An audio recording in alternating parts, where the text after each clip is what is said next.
Hey guys, Alex from 7th Hour Films back again with My Hero Academia. Last time on My Hero Academia, we had Go! That was it, just Go.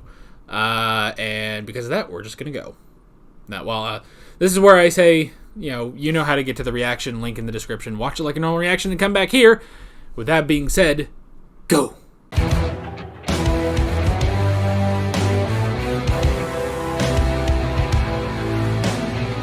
Alrighty, that is episode 8. Interesting episode. I wouldn't have expected that, but I like that. Good episode for Tamaki.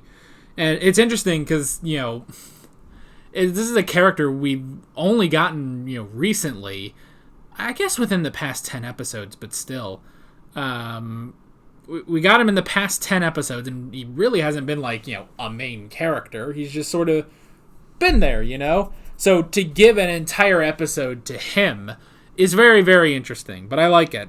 And it's definitely good to expand this. It's not just a simple go in and fight overhaul, which, it is a lot like the attack on the training camp, where that lasted a good while, and some of it wasn't all just, Midoriya fighting. There were a lot of good character moments in there, and so this is definitely like that. But yeah, we can go ahead and go into the notes. I don't think this is going to be too long of a discussion, but I don't know. We'll see.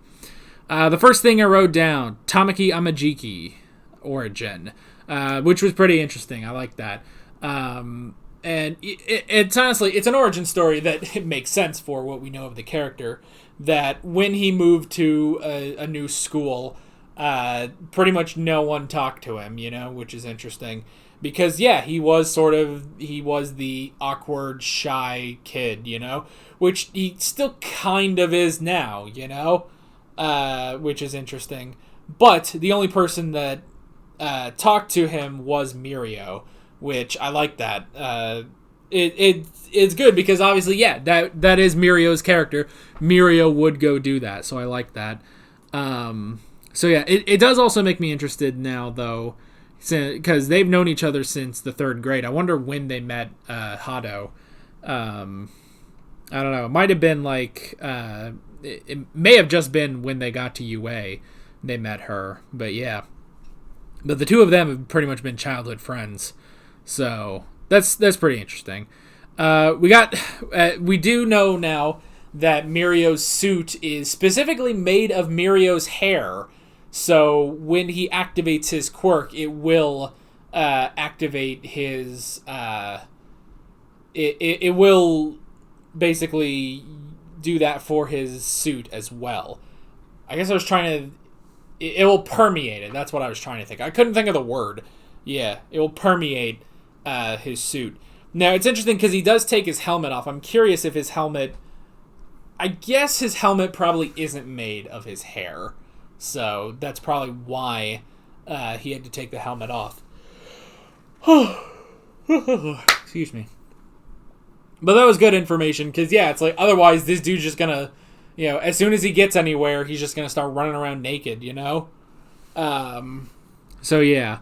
We had the mimicry, which was interesting, which is an interesting name for it. You would think that mimicry would just be, I guess it would... You would think that would be the name of, like, Monema's quirk, but obviously his is called Copy. But for this guy, the Mimicry quirk allows you to go into an object, basically, like, possess an object and control it. And thanks to the quirk enhancement drug, he can do that for the full building, which is interesting. So, yeah, that just a little interesting thing. We had the bullets of the Hasaikai, which is interesting. And yeah, it's interesting, like, all their different quirks. Like one of them steals the stuff, which is why they couldn't use the guns on him. Otherwise, he would just take the guns. And the other one, the crystals, is pretty interesting, just for combat. And then the last guy can just eat everything, which is also interesting. So, yeah. Interesting quirks, very interesting quirks. I do like them. And they do, in combination, they work really well. So I like that. And I like all those, I like the time we spent with them, especially, also when there were the other heroes there and stuff. So I really like that. Then we got Amajiki. I do like Amajiki taking on all three of them. He's trying to shine like Mirio, and I like this. Like, okay, you guys are pros. You need to be at 100% in order to find Eri and save her.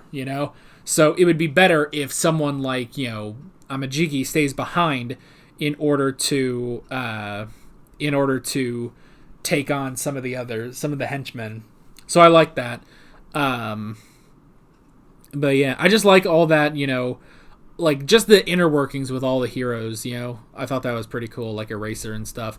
And I do like that, Fat Gum wholeheartedly trusts Amajiki. It's like, look, I know he has this self-confidence weakness, but if he says that he can do it, if he actually does say he can do it and he's confident in it, then yeah, I trust that he will do it because he is incredible.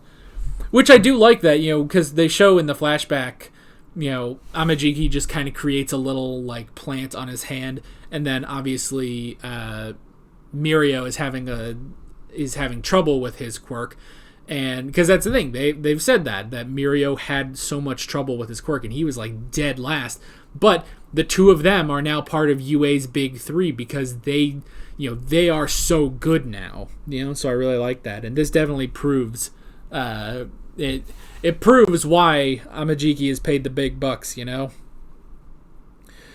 we got the vast hybrid, the Chimera Hydra, I think that was it. What did he call it specifically?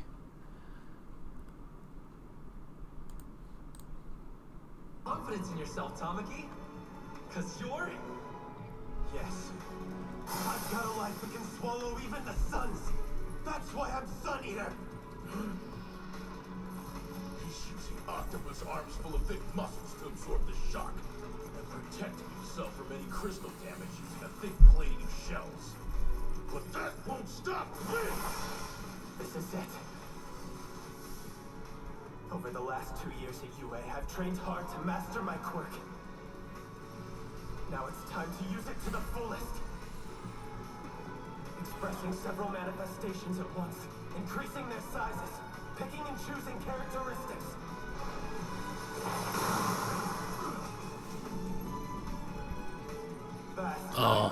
Vast hybrid.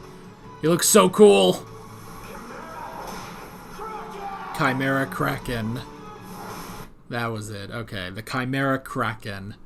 That it's so cool because it's such an interesting power, Whatever he eats, he basically can transform his body into.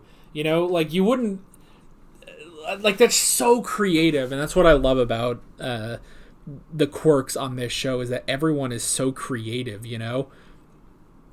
Even down to One for All, it's like, okay, it's super strength, but it's a bit different from traditional super strength, So I really like that, the Chimera Kraken. Now, I remember last episode, I think... Last episode, I think they also did, like, Fat Gum gave him swordfish to eat. I don't think he's used the swordfish yet. So... yeah, I'm wondering if that will come into play, because they made special point to give him swordfish as well. But I don't know, maybe who knows? Amajiki will probably do more in this raid. So yeah, that was really, really cool. The Chimera Kraken Vast Hybrid, and then we got the talk about the teamwork, which was interesting. Which, it's interesting. It's like, oh, you're willing to just be used and discarded, like, but. I mean, this kind of goes into the whole thing of, like, well, why is it that they follow Chisaki? Honestly, I guess it's kind of because of his charisma, which is a lot of villains, I guess. They have that sort of charisma that allows people to follow them. And they've said that, that's also something they've mentioned on JoJo's Bizarre Adventure, with Dio, that Dio has such charisma that he can get followers like that. But it's also true of even, villains in real life. People, like, that's the thing, is that these guys, they are not following Chisaki because they're afraid of him. They're following him because they do genuinely like him, They want to lay down their lives for him, which is very interesting, which, honestly, that also kind of goes into... I would say that kind of goes into All for One as well. Like, he sort of had that too, and I think that may be something that that sort of loyalty has been something that Shigaraki has sort of faltered on a bit. But I mean, he does have he even has his faithfuls like Twice and Mr. Compress, Kurogiri definitely, and Toga. So it's something that all great leaders sort of need. Even villainous great leaders, they sort of need that. These people that have that utmost loyalty, even though maybe their leader isn't so great, and maybe they will just discard them. Like here, where Amajiki says, like, well, you're willing to be used and discarded like trash, and they're like, we may be trash, but this man gave us a second chance, and we're not gonna waste it. And it's like, honestly, yeah. So I like that little inclusion there. And that speaks volumes to their teamwork, which trips up Amajiki a bit, until he eventually can use that against them, blinding the one so that he can't take anything, and then taking the crystal as a defense and shoving the guy into the food guy, and he won't eat his friend. Because they are so loyal even to each other, they won't, hurt each other, and that's what Amajiki, takes them down with. It's almost, you would almost think, like, this would be something brought up for heroes, like, heroes, if they're fighting one villain, they don't want to, accidentally injure each other, and the villain takes advantage of that. So I like that sort of reverse there, of Amajiki, the hero, using that against villains. So I really like that. And yeah, this was a really, really good episode. Again, you wouldn't expect to get, an entire episode dedicated to Amajiki, who we don't know too well. We haven't had too many scenes with him, But I definitely like this. This was a really, really good episode. And I'm excited to see where we're going next time with the raid, basically. So yeah, that is pretty much it. With all that being said, I'm Alex from 7th Hour Films, and I will see you guys next time. Take care. Alright guys, thanks for watching this video. If you want to watch more of My Hero Academia reactions, you can click on the playlist, you can subscribe if you haven't done that already, and be sure to hit that notification bell. You can support me on Patreon and follow me on social media, links below in the description. See you guys later.